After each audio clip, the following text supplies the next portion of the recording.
நம்ம ஊரில் சூப்பர் மார்க்கெட்ஸ்லாம் இப்போ நிறையா வந்துருச்சு. இந்த மாதிரி சூப்பர் மார்க்கெட்ஸ்லாம் நமக்கே தெரியாமல் அவங்களோட ப்ராடக்ட்ஸை நம்மளை எப்படி வாங்க வைக்கிறாங்கிறத பற்றி தான் இந்த வீடியோவில் பார்க்க போகிறோம். வாங்க.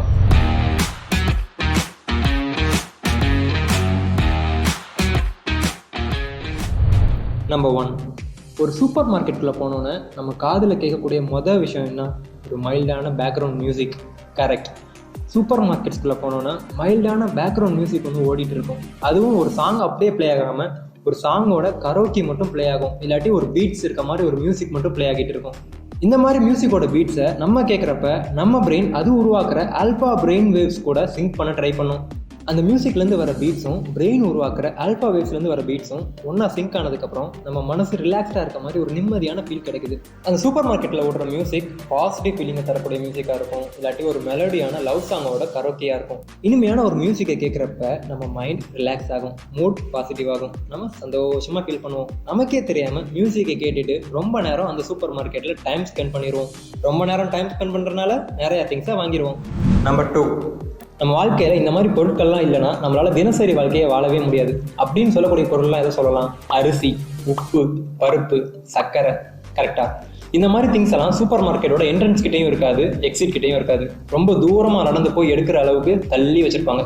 ஸோ நமக்கு தேவைப்பட்ட பொருளை எடுக்கிறதுக்காக ரொம்ப தூரம் நடக்க வேண்டியது இருக்குது. அப்படி நடந்து போகிற வழியில் நிறையா திங்ஸை தாண்டி தான் போயாகும். அப்படி போகிற வழியில் நமக்கு பிடிச்ச ப்ராடக்ட் ஒன்று நம்ம கண்ணில் பட்டுட்டா கூட, இல்லாட்டி ஒரு டிஸ்கவுண்ட் கொடுத்துருக்க ப்ராடக்ட் ஒன்று கண்ணில் பட்டுட்டா கூட அதை வாங்காமையாக போயிட போகிறோம். நம்பர் 3, சூப்பர் மார்க்கெட்ஸ் அவங்களோட ப்ராடக்ட்ஸோட இடத்த அடிக்கடி மாற்றிட்டே இருப்பாங்க. ஏன்னா அதுக்கு 2 காரணம் இருக்குது.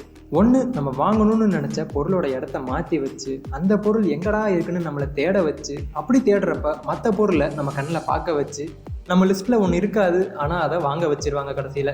2வது காரணம், வழக்கமாக இந்த இடத்துல நமக்கு தேவையான பொருள் இருக்கும்னு நமக்கு தெரியும். ஸோ அந்த இடத்துல போய் பார்த்தா அந்த பொருள் அங்கே இருக்காது, அதுக்கு பதிலாக வேற ஒரு ப்ராடக்ட் இருக்கும்.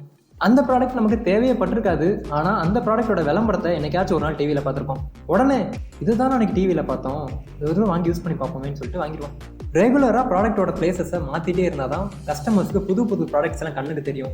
இல்லாட்டி அவங்க வாங்க வேண்டிய ப்ராடக்ட்ஸ் எங்கே இருக்குன்னு கரெக்டாக ஞாபகம் வச்சுட்டு அங்கே நேராக போயிட்டு அந்த ப்ராடக்ட்டை மட்டும் எடுத்துகிட்டு கிளம்பிடுவாங்க நம்ம கஸ்டமர்ஸ். நம்பர் 4, சூப்பர் மார்க்கெட்டோட என்ட்ரன்ஸில் பழங்களையும் காய்களையும் அழகாக அடுக்கி வச்சுருப்பாங்க. இதை பார்த்துட்டு இங்கே இருக்க ஃப்ரூட்ஸ் அண்ட் வெஜிடபிள்ஸ்லாம் பாரு இவ்வளோ ஃப்ரெஷ்ஷாக இருக்குது, அப்போ உள்ள இருக்க ப்ராடக்ட்ஸும் கண்டிப்பாக ஃப்ரெஷ்ஷாக தானே இருக்கும். எடுக்கிற எந்த ஒரு ப்ராடக்ட்டோட எக்ஸ்பைரி டேட் கூட பார்க்காம கண்ணை மூடிட்டு அப்படியே எடுத்துருவோம். நம்பர் 5, நமக்கு தேவைப்பட்ட பொருளெல்லாம் வாங்கிட்டு நேராக பில் கவுண்டரில் போய் நின்னோன்னா அங்கே பில் போடுறவர் நம்மளோட கான்டாக்ட் இன்ஃபர்மேஷன்லாம் வாங்கி ஒரு அக்கௌண்ட்டை ஒன்று ஓப்பன் பண்ணி ஒரு கார்டை ஒன்று கொடுப்பாரு. இந்தாங்க சார், இதுதான் எங்கள் சூப்பர் மார்க்கெட்டோட மெம்பர்ஷிப் கார்டு சார். ஒவ்வொரு டைமும் நீங்கள் 1000 rupeesக்கு பர்ச்சேஸ் பண்ணுறப்ப 100 credit points உங்கள் அக்கௌண்ட்டுக்கு கிரெடிட் ஆகும் சார்.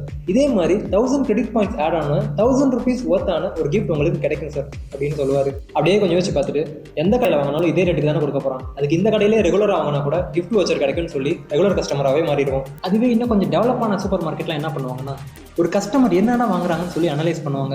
உதாரணத்துக்கு ஷேவிங் க்ரீம் வாங்குற கஸ்டமரோட பேஸ்கெட்டில் ஆஃப்டர் ஷேவ் லோஷன் இருக்கும். இதுவே கோக் வாங்குற கஸ்டமரோட பேஸ்கெட்டில் சிப்ஸ் பாக்கெட் இருக்கும்.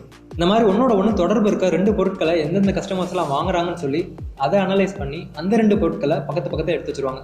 கஸ்டமர்ஸும் நமக்கு தேவையான 2 பொருள் பக்கத்துல இருக்கேன்னு சொல்லி 2 பொருளையும் எடுத்துக்குவாங்க. இதுக்கு பேர் தான் market basket analysis.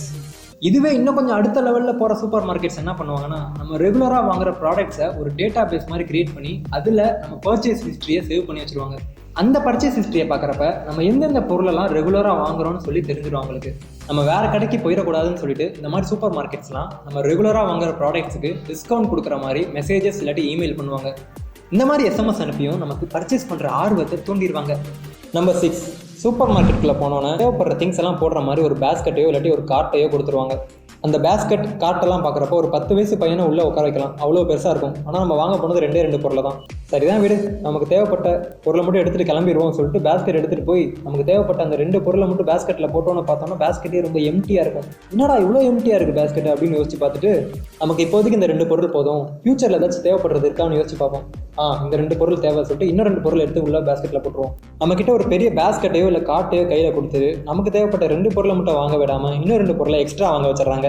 Number 7, super மார்க்கெட்டில் ஒரு பொருளோட ப்ரைஸ் 200ன்னு போடாமல் 199ன்னு போட்டிருக்கோம். இதுக்கு பேர் தான் சைக்காலஜிக்கல் ப்ரைஸிங். 200க்கும் 199க்கும் அவ்வளோ பெரிய வித்தியாசம்லாம் இல்லை. ஆனால் 199 பார்க்குறப்ப கம்மியான ப்ரைஸ் மாதிரியும் 200 பார்க்குறப்ப அதிகமான ப்ரைஸ் மாதிரியும் ஃபீல் பண்ணுவோம். இன்னும் ஒரு 10 செகண்ட் அங்கேயே நின்று யோசிச்சு பார்த்தோன்னா 199க்கும் 200க்கும் வித்தியாசமே இல்லைன்னு கண்டுபிடிச்சிருவோம். நம்பர் 8, நமக்கு தேவைப்படுற பொருளை வாங்குறப்ப அந்த பொருளில் டிஸ்கவுண்ட்னு போட்டு buy 1 get 1 free, buy 2 get 1 free இந்த மாதிரி எழுதியிருக்கும். பாடுறா கம்மியான ரேட்டில் இவ்வளோ பொருள் கிடைக்குதுன்னு சொல்லி வாங்கிடுவோம். ஆனால் சூப்பர் மார்க்கெட்ஸ் ரொம்ப நாளாக சேல்ஸ் ஆகாத ப்ராடக்ட்ஸ் இல்லாட்டி சீக்கிரமாக எக்ஸ்பயர் ஆக போகிற ப்ராடக்ட்ஸை இந்த மாதிரி டிஸ்கவுண்ட்னு போட்டு விற்றுருவாங்க. ஆனால் நல்லா பார்த்தோன்னா ஃப்ரீயாக கொடுக்க போகிற அந்த ப்ராடக்ட்டோட விலையை நம்ம வாங்கக்கூடிய ப்ராடக்ட்டோட விலையோட சேர்த்து தான் விற்பாங்க. இந்த மாதிரிலாம் ஆஃபர் கொடுத்து தான் சூப்பர் மார்க்கெட்ஸ் அவங்களோட பழைய ஸ்டாக்ஸை காலி பண்ணிக்கிறாங்க. நம்பர் 9, பொதுவாக கஸ்டமர்ஸ், அதாவது நம்ம தான். நம்மளோட ஹைட்டு ஆவரேஜாக 5 அடி இருக்கும். ரேட் அதிகமாக இருக்க ப்ராடக்ட்டையும் லாபம் அதிகம் தரக்கூடிய ப்ராடக்ட்டையும் மனிதர்களோட ஹைட்டுக்கு ஏற்ற மாதிரி நேராக வச்சுருவாங்க. நம்மளும் நம்ம கண்ணுக்கு நேராக எந்த ப்ராடக்ட் இருக்கோ அதை தான் ஃபஸ்ட்டு பார்ப்போம். அதுக்கப்புறம் தான் மேலே கீழே என்னென்ன இருக்குன்னு சொல்லி பார்ப்போம். அதே மாதிரி தான் குழந்தைங்களுக்கு பிடிச்ச சாக்லேட்ஸ், ஸ்நாக்ஸு, விளையாட்டு பொருட்கள் இந்த மாதிரி பொருட்கள் எல்லாம் அவங்க ஹைட்டுக்கு ஏற்ற மாதிரி கீழே இருக்க ரேக்கில் அடுக்கி வச்சுருவாங்க. இதுலேருந்து நமக்கு என்ன தெரியுது? ப்ராடக்ட்ஸை வைக்க வேண்டிய இடத்துல வச்சு சேல்ஸையும் அதிகமாக்கிக்கிறாங்க. நம்பர் 10, ஒரு வழியாக தேவைப்பட்ட பொருள் எல்லாத்தையும் எடுத்துகிட்டு நேராக போய் பில் கவுண்டரில் நின்னா அங்கே பார்த்தா அழகழகாக சாக்லேட்ஸ் அடுக்கி வச்சுருப்பாங்க. நமக்கு சாக்லேட்ஸே அதிகமாக பிடிக்கலனாலும் அவங்க அடுக்கி வச்சிருக்க அழகை பார்த்துட்டு 2 சாக்லேட்டை தூக்கி பேஸ்கெட்டில் போட்டுருவோம். நம்ம பில் போட வெயிட் பண்ணுற அந்த 5 நிமிஷத்துலையும் நம்மளை எதையாச்சும் வாங்க வைக்கணும்னு சொல்லி போடுற திட்டம் தான் இது. ஒரு வழியாக இந்த வீடியோவை முடிக்க போகிறோம். ஆனால் இந்த வீடியோவை முடிக்கிறதுக்கு முன்னாடி உங்களுக்காக ஒரு போனஸ் பாயிண்ட். சூப்பர் மார்க்கெட்டில் ஒரு கிளாக் விண்டோ பார்த்துருக்கீங்களா? கண்டிப்பாக பார்த்துருக்க மாட்டீங்க. ஏன்னா சூப்பர் மார்க்கெட்டுக்குள்ளே இருக்க கஸ்டமர்ஸ்க்கு டைம் போகிறதே தெரியக்கூடாது. அந்த அளவுக்கு அவங்க ரொம்ப நேரம் ஷாப்பிங் பண்ணணும். அப்போ தான் அவங்க நிறையா பொருளை வாங்குவாங்க. ஒரு கிளாக்கோ இல்லாட்டி ஒரு ஜன்னல் இருந்துச்சுன்னா அவங்களுக்கு டைம் தெரிஞ்சிடும். இந்த வீடியோவில் பார்த்த மாதிரி இன்னும் நிறையா ட்ரிக்ஸ் இருக்குது. சூப்பர் மார்க்கெட்ஸ் அவங்க விரிச்ச வலையில் நம்மளை விலை வச்சு எப்படியெல்லாம் லாபம் சம்பாதிக்கிறாங்கன்னு உங்களுக்கு புரிஞ்சிருக்கும். இந்த மாதிரி ட்ரிக்ஸ் எல்லாம் உங்களுக்கு தெரியறதுனால உண்மையாகவே உங்களுக்கு எந்தெந்த ப்ராடக்ட்ஸ்லாம் தேவையோ அதை மட்டும் ஒரு லிஸ்ட் மாதிரி போட்டு சூப்பர் மார்க்கெட்ஸ்க்கு எடுத்துகிட்டு போய் அந்த பொருளை மட்டும் வாங்கிட்டு வாங்க. இதுவே நீங்கள் ஒரு புது சூப்பர் மார்க்கெட் ஆரம்பிக்க போகிறீங்கன்னா இந்த வீடியோவில் நாங்கள் சொன்ன 10 ட்ரிக்ஸையும் எடுத்துக்கோங்க. இதே மாதிரி இன்ட்ரெஸ்டிங்கான இன்ஃபர்மேஷனோட அடுத்த வீடியோவில் பார்ப்போம். நன்றி, வணக்கம்.